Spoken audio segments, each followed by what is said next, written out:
Hiya folks, how's it going? Today I am talking about a game that I have been itching to talk to you guys for a long time, and I was very kindly lent the game manual so I could properly talk to you guys about it. If you are a fan of Game of Thrones or the new series House of the Dragon, I really think this is a game review you're going to enjoy. Because in fact this game was originally written for the Song of Ice and Fire universe.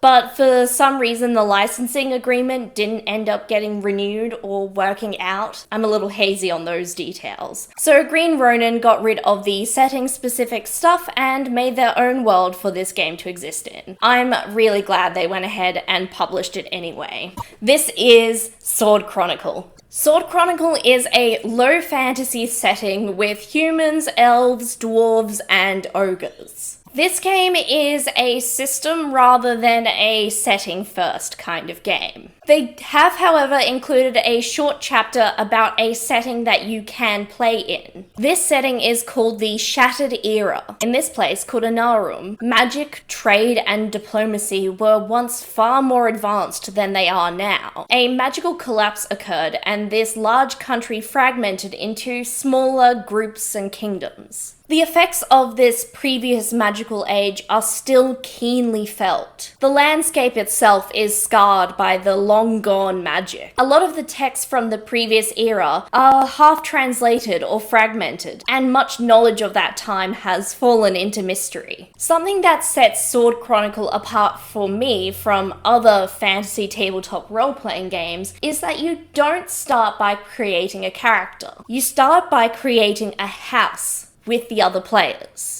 The players are going to be playing characters and potentially different generations of this house, so it's a good thing that they come together to create it together. The story might not necessarily take place entirely at the house's territory, but setting it up can help a lot of your character creation. Most of the house creation is done through tables. This allows the players to randomly roll for most of the features. Some of the features you can have are influence, land, law, and population. You then get to choose historical events that have occurred in the house to get it where it is today. These can be good or bad, and they can modify the results of some of the things that you have previously rolled. You then get a pool of points that you can spend on different features. These can be heirs, lands, buildings, terrains, laws, other features, military, and trade units. You then get to choose some heraldry and some words for your house. Once you've got the base work of your house created, you then get to create your characters.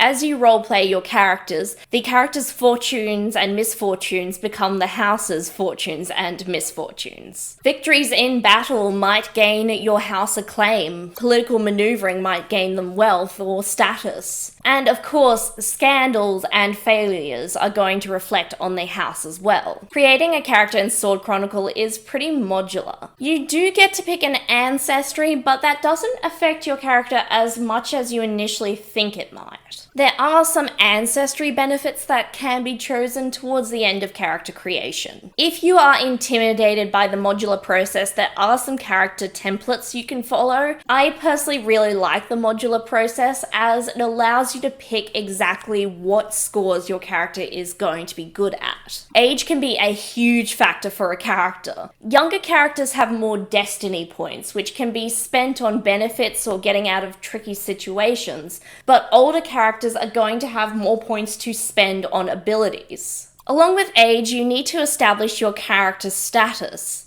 The higher your character's status, the further up the family they are. You also need to choose goals, motives, virtues, and vices. Then you get to assigning your abilities. Every ability has a base score, and depending on how you've built your character, you can have a certain number of points to spend on improving that. For most of the Game Master will get players to roll a pool of dice to try and get as many successes as possible. There's also some specialties characters can take on in these abilities. These special abilities allow you to roll extra dice and remove failed dice from the pool. I am running out of time here talking about how to play this game, especially with house creation and character creation taking up a good chunk of it.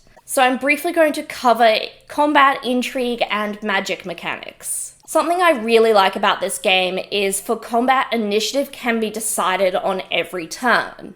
Players can attack, and using a weapon you're trained in is going to give you more dice to roll. However, if your attack is rolled extremely poorly, it can be turned against you. Sometimes the enemy can get a swing in when you were attacking. Damage can be soaked by armor in this game. Intrigue has a similar feeling to combat. You have a composure score, which is kind of like your health score in combat. It can be diminished, and if you hit 0, you are defeated in the intrigue, and your character might act irrationally or some other effect. Characters can be seduced, threatened, or manipulated in so many ways. Magic in this game's world is generally very subtle and can take a longer time to perform and could have a price to pay. There can be some very hard dice tests to pass and some potential downsides for the caster. So I have given a very cursory look at some of those mechanics. I really like that you are creating a house in this game to play as, and the death of a character is not the end of your participation in the campaign. It's basically written into the game that if you need to abandon a character for any reason, you'll have more members of the household who might step forward and take place in the narrative. I also really love that the mechanics allow social intrigue to be just as important as physical combat, and that allows for a great variety of characters who can be important in certain fields and be useless in others. I am not sure if I've seen anything quite like Sword Chronicle yet elsewhere in the tabletop world. I definitely think there's a lot to admire in this game's mechanics. I just think this game's super cool. You can make characters that are useful no matter their physicality, age, or intelligence. And your characters themselves can be turned against you, the player, because they're going to act in character and sometimes they'll be forced into a corner. If you are looking for a game where you can play out that Game of Thrones style intrigue along with clashing swords